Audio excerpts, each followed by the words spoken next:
Sai with Chitra. இன்றைய Sai with Chitra நிகழ்ச்சியிலே பங்கு பெறுகின்ற விருந்தினர் நடிகர் வசந்த் ரவி. என் கால் இதுக்கு பாக்குற பார்த்து ரசிக்கிற அளவுக்கு உங்க கால் ஒன்று அவ்வளோ அழகா இருக்கு. காலம் ஒரு துரோகி, படுபாவி, பிசுனாரி. இந்த மாதிரி அம்மா உங்ககிட்ட எத்தனை தடவை சொல்லியிருக்காங்க, நீங்க கேட்டீங்களா? இல்ல உங்க பிளட் தானே இங்கேயும் ஓடுது. ராம் இயக்கிய தரமணி படத்தின் மூலம் கதாநாயகனாக தமிழ் சினிமாவிலே அறிமுகமான வசந்த் ரவி வித்தியாசமான படங்கள் தான் என்னுடைய இலக்கு என்கிறார். சூப்பர் ஸ்டார் ரஜினிகாந்தோடு இணைந்து ஜெயிலர் படத்திலே நடிக்கின்ற வாய்ப்பினை பெற்ற வசந்த் ரவி அந்த அனுபவத்தை பற்றியும் தான் திரையுலகிலே பெற்ற அனுபவங்களை பற்றியும் பல தகவல்களை இந்த நேர்காணலிலே பகிர்ந்து கொண்டிருக்கிறார்.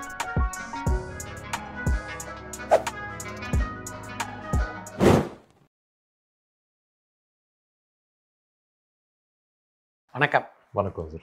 உங்கள் குடும்ப பிஸ்னஸ், ஹோட்டல், படித்தது மருத்துவம், இதெல்லாம் தாண்டி எங்கே நடிப்பு ஆர்வம்?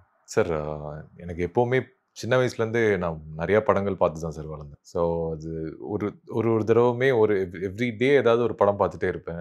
தேட்டர் போய் தான் பார்ப்போம். அது என்னமோ தெரில, நான் வீட்டில் என்னால் அதை ஒரு இன்ட்ரெஸ்ட்டாக என்னால் சொல்ல முடியல. அது வந்து எப்படின்னா, காலேஜ் நான் சேர்றேன், ஃபஸ்ட் இயர் சேரும்போது தான் நான் வந்து கான்ஃபிடென்ட்டாக என்னால் போய் அதுவும் ஃபஸ்ட் டே போய் சொல்லிட்டேன். காலேஜ் சேர்ந்த ஃபர்ஸ்ட் டே நான் வந்து எனக்கு இது ஒர்க் அவுட் ஆகலை. நான் சேர்ந்தது மெடிசன் சார், ராமச்சந்திரா மெடிக்கல் காலேஜில் சார் படித்தேன். ஸோ ஃபஸ்ட் டே போய் அப்பா கிட்ட சொல்லும் போது அப்பா சுத்தமாக ஒத்துக்கல சார். ஆக்சுவலாக அவர் வந்து இப்போதான் சேர்ந்துருக்க, அதுவும் ஃபர்ஸ்ட் டே இப்போ வந்து நீ இதை சொல்கிற, அதுவும் மெடிக்கல். அவருக்கு என்னன்னா ஏதோ சொல்கிறான் பட் மனசு மாறிடுவான் அப்படின்னு நினச்சாரு சார். பட் நான் ரொம்ப ஸ்டபனாக இருந்தேன். இன்ஃபேக்ட் மெடிசன் கம்ப்ளீட் பண்ணி முடிச்சதுக்கப்புறம் நான் வந்து அனுப்பம் கேர் ஆக்டர் ப்ரிப்பேர்ஸ் பாம்பேயில் ஒன்று இருக்குது, ஒரு 3 months கோர்ஸ்.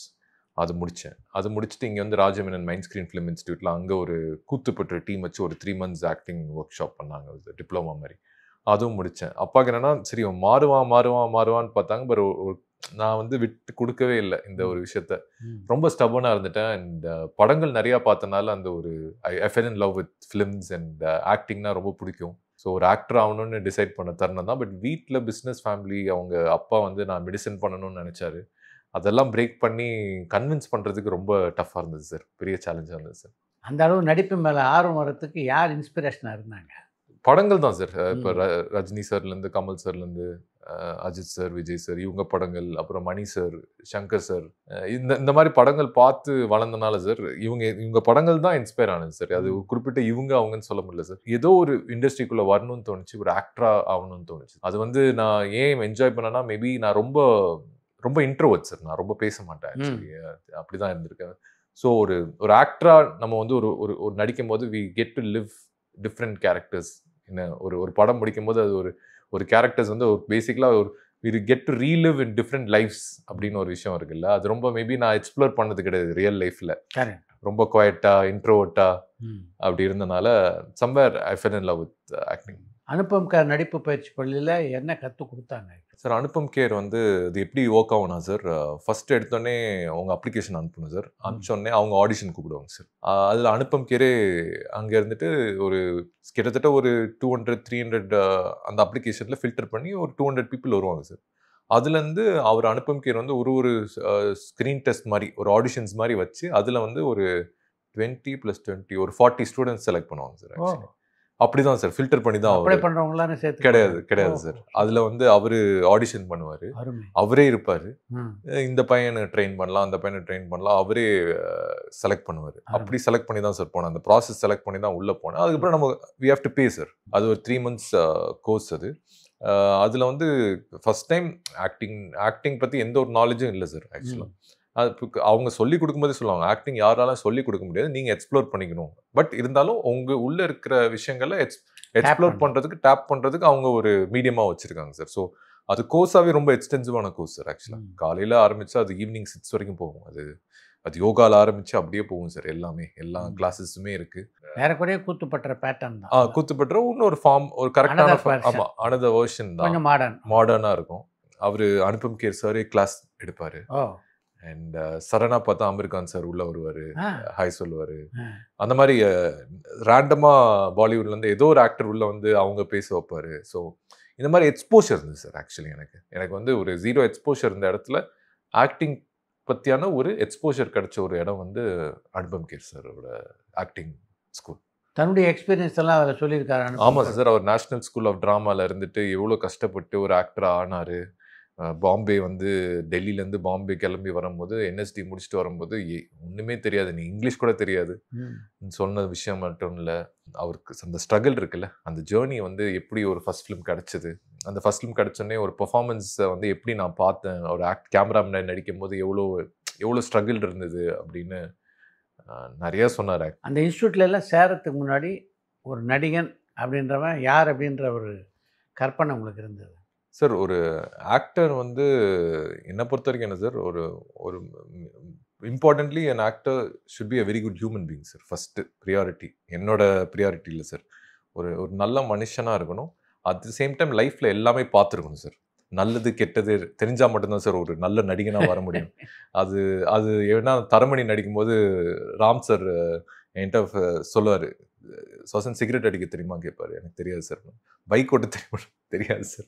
ஸ்விம்மிங் பண்ண தெரியுமா? எதுவுமே தெரியாது. நான் கிட்டத்தட்ட ஐ வாஸ் லைக் ஒரு ப்ராப்பராக ஒரு என்ன சொல்றது, ஹோம் கிரவுண்ட் கிட் மாதிரி வளர்ந்தனால சார் எக்ஸ்போஷர் ரொம்ப. அப்பா சொன்னால் நீங்கள் எல்லாமே பண்ணியிருந்துருக்கணும், நல்லது கெட்டது எல்லாமே கோத்ரூ பண்ணும்போது நீங்கள் ஒரு ஆக்டராக எங்ககிட்ட வரும்போது நான் உங்களை வந்து டியூன் பண்ணுறது ஈஸி ஒரு டைரக்டருக்கு. ஸோ அதனால் அந்த படத்தில் வந்து கிட்டத்தட்ட எல்லாமே அந்த படத்தில் தான் நடந்தது. ஸோ நான் என்ன ஃபீல் பண்ணுறேன்னா, எனக்கு என்ன, ஸோ ஒரு எவ்வளோ தூரம் நம்ம வந்து ஒரு லைஃப்பை நம்ம வந்து ஃபுல்லாக டு த ஃபுல்லஸ்ட் எக்ஸ்ப்ளோர் பண்ணுறது, அதாவது ட்ராவல், உங்கள் இஷ்டத்துக்கு நீங்கள் வந்து வாழக்கூடிய ஒரு இடத்துலேருந்து கற்றுப்பீங்களா சார், அது ஒரு நடிகனுக்கு ரொம்ப முக்கியம் சார். நான் இருந்தது வந்து எங்கள் அம்மா வந்து ரொம்ப ப்ரொடெக்டட் சார். ஆக்சுவலாக அவங்க வந்து ரொம்ப பொசசிவ், ரொம்ப செக்யூர்டாக என்ன வச்சுக்கணும்னு நினைப்பாங்க. ஆமாம், கூட்டுக்குள்ள ஒரு இது மாதிரி தான். ஸோ அதனால என்னால் பிரேக் பண்ணிட்டு என்னால் சில விஷயங்கள் பண்ண முடியல சார். ஸோ அது எல்லாமே பிரேக் பண்ண இடம் வந்து தரமணி தான் சார். ஆக்சுவலி அதுக்கு ராம் சாருக்கு தான் கிரெடிட். ஆக்சுவலி ராஜீவ் மேனனுடைய நடிப்பயிற்சி பள்ளியில் என்ன கற்றுக் கொடுத்தாங்க சார்? அது வந்து ப்ராப்பர் கூத்துப்பற்று டீம் சார். நம்ம இங்கே கூத்துப்பற்று டீம் அவங்கள கொண்டு வந்து அங்கே ஒரு ஆக்டிங் ஒர்க் ஷாப், அதுதான் ஃபஸ்ட்டு ஆக்டிங் ஒர்க் ஷாப் அவங்க பண்ணது. நான் வந்து ராஜீவ் மேனன் சார்கிட்ட சும்மா கேஷுவலாக போய் மீட் பண்ண போனேன். மீட் பண்ணும்போது இந்த மாதிரி அனுபவம் கேர் பண்ணேன் சார். அங்கே முடிச்சுட்டு இங்கே வந்தேன். நீ இப்போ என்ன பண்ண போறேன்னா, படத்தில் ஜஸ்ட் ட்ரைங் சார், ஒரு டேரக்டராக மீட் பண்ணிட்டு இருக்கேன். சரி உங்களே மீட் பண்ணலான்னு வந்தேன். நீங்கள் அடுத்த படம் ஏதாவது டைரக்ட் பண்ணுறதா இருந்தால் சொல்லுங்கள் அப்படி சொல்லிட்டு தான் சார் வந்தேன். அப்போ சொல்லும்போது அவர் சொன்னார், நானே ஒரு ஆக்டிங் ஒர்க் ஷாப் ஸ்டார்ட் பண்ணுறேன் இங்கே, நீ வேணா ஏன் சேரக்கூடாது அப்படின்னாரு. சரி யோசித்தேன் சார். அந்த மீன் டைமில் இங்கே கூத்துப்பட்ட டீமோட நம்ம கற்றுக்கலாம் அப்படின்னு தோணுச்சு. சரி அதுக்கப்புறம் சரி சார் நான் ஜாயின் பண்ணிக்கிறேன்னு சொல்லி தான் சார் ஜாயின் பண்ணேன். ஆக்சுவலி அங்கேயுமே வேறு எக்ஸ்போஷர் சார். பாம்பேயில் கிடைச்ச எக்ஸ்போஷர் வேறு, சென்னையில் கிடைச்ச எக்ஸ்போஷர் வேறு. ரெண்டுமே கான்ட்ராஸ்டான ஒரு அட்மாஸ்பியர். தரமணி வாய்ப்பு நீங்கள் தேடி போனதா உங்களை தேடி வந்ததா சார்? ராம் சார் வந்து எனக்கு கற்று தமிழ் வந்து எனக்கு ரொம்ப பிடிக்கும் சார். அந்த படம் பார்த்தோன்னே நான் டிசைட் பண்ணேன், எப்படியாவது என்னோட ஃபஸ்ட்டு படம் இந்த டேரக்டரோட இருந்தால் நல்லாயிருக்கும்னு நினச்சேன் சார். ஸோ நான் என்ன பண்ணேன், அப்போலேருந்து நான் ராம் சார் எப்படியாவது பார்த்துணுன்னு நான் ட்ரை பண்ணேன். ஸோ அப்போ நம்ம பாரதிராஜா அங்கிள் மகேஷ்னு ஒருத்தர் இருந்தார் சார் அவங்க கூட. ஸோ மகேஷ் தான் வந்து என்னை ராம் சார் கிட்ட கூப்பிட்டு போய் இன்ட்ரடியூஸ் பண்ணுறாரு சார். நான் மகேஷ்கிட்ட சொன்னேன் இந்த மாதிரி ராம் சாரை மீட் பண்ணணுன்ட்டு. அப்போ ராம் சாரை மீட் பண்ணும்போது நான் சார்ட்ட எப்படி நான் சொன்னேன், ராஜீவ் மேனன் சாரை மீட் பண்ணுற மாதிரி நான் ராம் சாரை மீட் பண்ணி, சார் நீங்கள் ஃபியூச்சரில் ஏதாவது படம் இருந்தால் சொல்லுங்கள் sir, I would like to act in your film அப்படின்னு கேட்டேன். அப்போ சார் வந்து மைண்டில் வச்சுக்கிட்டாரு, ஓகே இந்த மாதிரி ஒரு பையன் வந்து கேட்டு போனான் அப்படின்ட்டு. நான் வந்து எம்பிபிஎஸ் முடிச்சுட்டு மாஸ்டர்ஸ் வந்து ஹெல்த் கேர் மேனேஜ்மெண்ட் மேன்செஸ்டரில் பண்ணுறேன் சார். அது பண்ணி முடிச்சுட்டு நான் இங்கே ரீச் ஆகுறேன், சென்னைக்கு வரேன். சென்னைக்கு வரும்போது அவர்கிட்டேருந்து ஒரு கால், இந்த மாதிரி எங்கே இருக்கீங்க சார்? நான் இந்த மாதிரி அப்போலோவில் ஆப்ரேஷன்ஸ் மேனேஜராக இருக்கேன். லைக் ஆப்ரேஷன் எக்ஸிக்யூட்டிவ் ஆப்ரேஷன்ஸாக நான் மேனேஜ்மெண்ட்குள்ளே அப்போலோ ஹாஸ்பிட்டலில் ஒர்க் பண்ணிட்டு இருந்தேன் சார் ஒரு 3-4 months. அப்போ நீங்கள் கிளம்பி நேராக ஆஃபீஸ் வாங்க வசந்த் அப்படின்னாரு. சரின்னு சொல்லிட்டு நான் போனேன். அப்போது ஒரு சீன் ஒன்று கொடுத்தாரு, ஒரு ஸ்க்ரீன் டெஸ்ட் மாதிரி ஒன்று வச்சார் அவர் அந்த ஸ்க்ரீன் டெஸ்ட் பண்ணிவிட்டு கேமராவில் பார்த்தாரு, எடிட் பண்ணி பார்த்துட்டு என்னோட அடுத்த படத்தில் நீங்கள் தான் ஹீரோ அப்படின்னாரு. ஒரே நாள் தான். ஆமாம் சார், ஆஃபீஸ் வாங்க. அதுக்கு முன்னாடி நான் அப்பப்போ டச்சில் இருக்கேன் சார். சார் நல்லா இருக்கீங்களா சார், எங்கே இருக்கீங்க, ஒரே ஒரு ஃபங்க்ஷன் தான் போவேன் அந்த மாதிரி சார். ஆஃபீஸ் போய் அடிக்கடி போய் பார்ப்பேன். அந்த ஒரு தாட் ப்ராசஸில் அப்போ ஒரு தங்க மீன்கள் வந்து ரிலீஸ் ஆகலை சார். அப்போ வந்து இருந்திருந்தது. அது அடுத்த படம் பண்ணலாமா, ஒரு லவ் ஸ்டோரி பண்ணலாமான்னு அவங்க டிஸ்கஷன் போயிட்டு இருந்தது சார். அப்போ கூப்பிட்டு நடந்தது தான் அது. ஸோ அந்த ஒரே நாளில் அந்த நாள்லேயே வந்து அவர் என்ன சொல்கிறாரு, நீங்கள் தாடி வளங்க, இப்போ அப்போலோவில் ஒர்க் பண்ணுறீங்களா, அதை குவிட் பண்ணுங்க அப்படின்னு பண்ணுங்க. குவிட் பண்ணுங்கன்ட்டாரு. ஆ. ஆமாம், நாலுலேருந்து வேலைக்கு போகாதீங்க, தாடி வளங்க. அப்பாட்ட சொன்னீங்களா அது பிறகு? நான் வீட்டுக்கு போய் சொன்னேன் சார். அது அவர் வந்து சரி யார் ப்ரொடியூசர், என்ன பண்ண போற, என்ன அதெல்லாம் தெரியாது வசந்த்.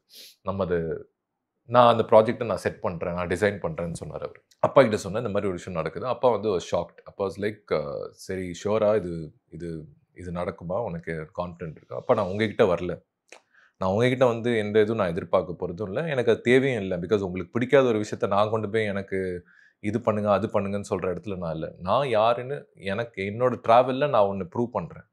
அதுக்கப்புறம் நம்ம எதுவாக இருந்தாலும் நான் கரெக்டான பாத்வேல இருக்கேன்னா இல்லை தப்பான பாத்வேல இருக்கேன்னா நீங்கள் எனக்கு டிசைட் பண்ணிக்கலாம்னு சொல்லிட்டேன். அவர் ரொம்ப ஸ்டபனாக இருக்கான், இவன் எவ்வளோ சொன்னாலும் கேட்க மாட்டேங்கன்னு சொல்லி அவர் சொன்னா, நீ சரி ஓகே இது உன் லைஃப் உன் இஷ்டம், நீ என்ன வேணால் பண்ணிக்கோ, ஆனால் என்கிட்ட எக்காரணத்தை கொண்டு வந்துடாத அப்படின்னு ஒரு ஸ்ட்ரிக்டாக ஒரு வார்னிங் கொடுத்துட்டாரு சார். அது வீட்டில் அம்மாவும் கொடுத்துட்டாங்க. ஸோ நான் வந்து ரொம்ப கிளியராக இருந்தேன் சார். ராம் சாரும் ரொம்ப கிளியராக இருந்தார். எப்படியாவது வசந்த் வச்சு நம்ம இது பண்ணிடலாம் அப்படின்ட்டு ஒரு விஷயம் போயிட்டு இருந்தது. பேரலாக அவர் ஒரு ப்ரொடியூசர்ட்டாக போயிட்டு இருக்கும்போது தான் ஜேஎஸ்கே சார் தங்க மீன்கள் வந்து ரிலீஸ் பண்ணார் சார். தங்க மீன்கள் ரிலீஸ் பண்ணதுக்கு வந்து ஒரு விதத்தில் வந்து அப்பா தான் வந்து சார் இன்ட்ரடியூஸ் பண்ணி விட்டார், ஜேஎஸ்கே சாரும் ராம் சாரும். நான் அப்போ ராம் சார் வந்து தங்க மீன்கள் வந்து ரிலீஸ் பண்ணுறதுக்கு கொஞ்சம் சிரமமாக இருந்தது சார். அப்போ நான் அப்பா கிட்ட போய் கேட்டேன், இந்த மாதிரி உங்களுக்கு ஜேஎஸ்கே வந்து அப்போ பாலா சாரோட பரதேசி ரிலீஸ் பண்ணார் சார். அப்போ நான் சொன்னேன் எப்படியாவது தங்க மீன்களை வெளில கொண்டு வரதுக்கு சாருக்கு ஹெல்ப் பண்ணால் நம்ம லைக் தரமணி மூவ் ஆகும், லைக் அடுத்த கட்டத்தில் அவருக்கு ஏதாவது ஒரு ப்ரொசீட் ஆகும் அப்படின்னு சொல்லும்போது கௌதம் மேனன் சார் அப்பாவுக்கு தெரியும். ஸோ அப்பா வந்து கௌதம் மேனன் சார்கிட்ட பேசி ஜேஎஸ்கே சார்கிட்ட பேசி அவங்க 2 பேர்த்தையும் மீட் பண்ண வச்சு இந்த படத்துக்கு வெளியில் வர்றதுக்கு ஒரு சின்ன பார்ட், ஒரு சின்ன இன்ஸ்ட்ருமெண்ட்டாக இருந்தார் சார். அது ராம் சாரும் எனக்கும் அது வந்து ரொம்ப ஹெல்ப்ஃபுல்லாக இருந்தது. ஏன்னா ஜேஎஸ்கே சார் தான் வந்து சின்ஸ் அந்த படம் தங்க மீன்கள் ரிலீஸ் ஆகி நல்ல போனனால நல்ல நேஷ்னல் அவார்டு வரைக்கும்லாம் போச்சு சார். அதனால ஜேஎஸ்கே சார் வந்து கதையை கேட்காம நான் அடுத்த படம் பண்ணுறேன்னு சொல்லிட்டார் சார் ராம் சார். அப்படி தான் சார் நான் தரமணி நடந்தது. அண்ட் நான் அதில் லீடாக ப்ளே பண்ணேன் சார். சார் தரமணி எக்ஸ்பீரியன்ஸாகவே சார் லைஃப்பில் வந்து தான் சொல்லுவாங்களே சார், நம்மளுக்கு வந்து ஒரு கரெக்டான ஒரு படம், கரெக்டான ஒரு டைரக்டர். எனக்கு லைஃப் எக்ஸ்பீரியன்ஸ் கற்றுக் கொடுத்ததே தரமணி தான் சார் அதிகமாக. அந்த ஹோல் ப்ராசஸே ஷூட் எனக்கு இன்னும் ஞாபகம் இருக்குது. Day 1 அந்த ஷூட் ஆரம்பிக்கிறதுக்கு முன்னாடி சார் வந்து என்னை சைக்கலாஜிக்கலாக என்னை ட்ரெயின் பண்ண விதம் அண்ட் ஷூட் போகும்போது அந்த ப்ராசஸ், அந்த படம் ரிலீஸ் ஆகிற வரைக்குமே ஒரு பெரிய லேர்னிங் எக்ஸ்பீரியன்ஸ் சார். நான் வந்து என்ன படம் பண்ணியிருந்தாலுமே அந்த படத்தோட லேர்னிங் எக்ஸ்பீரியன்ஸ் வந்து எனக்கு கண்டிப்பாக கிடச்சிருக்காது. அண்ட் அதுக்கு எனக்கு இப்போ நான் அதுக்கப்புறம் பண்ண ஒரு படமுமே சார் எனக்கு தரமணியோட அந்த எக்ஸ்பீரியன்ஸ் தான் சார் என்னை வந்து கேரி ஃபார்வர்ட் பண்ண வச்சது. அதில் வந்து அதான் சொல்கிறேன், ராம் சாருக்கு வந்து நன்றி சார். ஏன்னா அவர் வந்து என்ன ட்ரெயின் பண்ண விதம் இருக்குல்ல சார், ஒரு என்னதான் இருந்தாலும் he saw some potential in me sir. அது இருந்தாலுமே சார் எனக்குள்ளே இருக்க பொட்டென்ஷியலை வெளியில் கொண்டு வந்து ஒரு ஷேப் அவுட் பண்ணது அவர் தான் சார். ஆக்சுவலி என்ன சொன்னார் ராம் முதல்ல?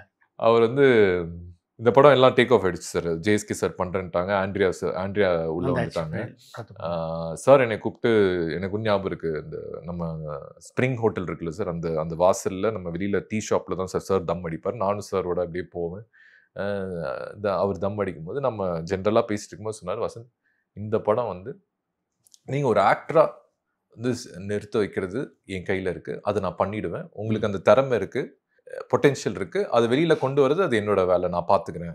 நீங்கள் வந்து இதில் வந்து 100% இதில் வந்து ஃபோக்கஸ்டாக இருங்க, அவ்வளோதான் அப்படின்னு சொன்னார். அண்ட் அந்த ப்ராசஸ் அன்னைக்கு ஆரம்பிச்சது சார். அவரை நான் ஃபுல்லாக நம்பினேன். நான் என்ன நம்பினனோ அதை விட அதிகமாக எனக்கு அவர் வந்து தரமணியில் கொடுத்துருக்காரு சார். எனக்கு வந்து அதான் சொல்கிறேன்ல, ஷூட்டிங்லேருந்து டைலாக் டெலிவரிலேருந்து பர்ஃபார்மன்ஸ், கேமரா முன்னாடி நிற்கிறதுலேருந்து, இதெல்லாம் நான் அனுபவம் கேர் முடிச்சிருந்தாலும், ராஜமேனன் சாரோட ஆக்டிங் அந்த ஒர்க் ஷாப் முடிச்சிருந்தாலுமே, கேமரா முன்னாடி ஒரு ஷூட்டில் நடிக்கிறது வந்து ஒரு கம்ப்ளீட் டிஃப்ரெண்ட் ப்ராசஸ் சார். அதுவும் ஃபஸ்ட் டே வந்து நம்ம வந்து ஒரு மலை பஸ் ஸ்டாண்டில் அந்த ஃபஸ்ட்டு ஷாட் இருக்குல்ல சார் தரமணியில், என் காலை ஏண்டி பார்க்குற அந்த ஒரு ஷாட் இருக்குது சார். அந்த டைலாக் நான் பேசுகிறேன், அதுதான் சார் ஃபஸ்ட்டு அந்த நாங்கள் எடுக்க போனது. ஸோ அது ப்ராப்பராக அதை வந்து ஒரு நியூ கமருக்கு நிறையா ப்ளஸ் இருக்கும், மைனஸ் இருக்கும். ஆனால் அந்த மைனஸையும் அவர் நினச்சிருந்தா யாரோட வேணா போயிருக்கலாம் சார். ஆக்சுவலி அந்த டைமில் அவருக்கு வந்து அதே தரமணி வந்து பெரிய ஹீரோஸ் பண்ண ரெடியாக இருந்தாங்க சார். ஆக்சுவலி பட் இருந்தாலும் அவர் என்ன நம்பினாரு, என்ன சூஸ் பண்ணாரு. அண்ட் இன்னைக்கு நான் இவ்வளோ படங்கள் பண்ணியிருக்கேன்னா அந்த தரமணியோட ஃபவுண்டேஷன் தான் சார் அதுக்கு காரணம். அண்ட் ராம் சாருக்கு தான் அது முக்கியமான காரணம். படம் அந்த ப்ராசஸ்லேயே நிறைய விஷயங்கள் எனக்கும் சாருக்கான ஒரு ஜேர்னி ஸ்டார்ட் ஆயிடுச்சு. அதில் வந்து நாங்கள் வந்து அழுதுருப்போம், சிரிச்சிருப்போம், கோவப்பட்டிருப்போம், வருத்தப்பட்டிருப்போம், சண்டை போட்டிருப்போம். சண்டைனா சண்டைன்னு கிடையாது, வருத்தம் இருந்திருக்கும். பட் ஃபைனலாக அந்த லவ் இருக்குல்ல, அந்த லவ் வந்து இன்னைக்கு வரைக்கும் இருக்குது சார். இன்னைக்கு வரைக்குமே நேற்று கூட பேசும்போது கூட அவர் இந்திரா படம் பார்க்குறதுக்கு நான் கூப்பிட்டுருந்தேன். இந்த மாதிரி நான் தஞ்சாவூரில் இருக்கேன், நான் வந்து பார்த்துடுறேன் அப்படின்னு. ஸோ என்னதான் அந்த அந்த அந்த அந்த அன்பு, அந்த லவ் எல்லாமே வந்து தரமணிலேருந்து ஆரம்பித்து இன்னைக்கு வரைக்கும் எனக்கும் சாருக்கும் ஜேர்னி இருக்குது. நான் அவரை வந்து ஒரு குருவாக பார்க்குறேன். எனக்கு வந்து இன்னொரு அப்பாவாக பார்க்குறேன். சினிமா இண்டஸ்ட்ரியில் எனக்கு அவர் ஒரு ஃபாதர் மாதிரி சார். Actually God father. ஆமாம். இன்றைக்கி நீங்கள் பல இயக்குனர்களோட பணியாற்றிட்டீங்க.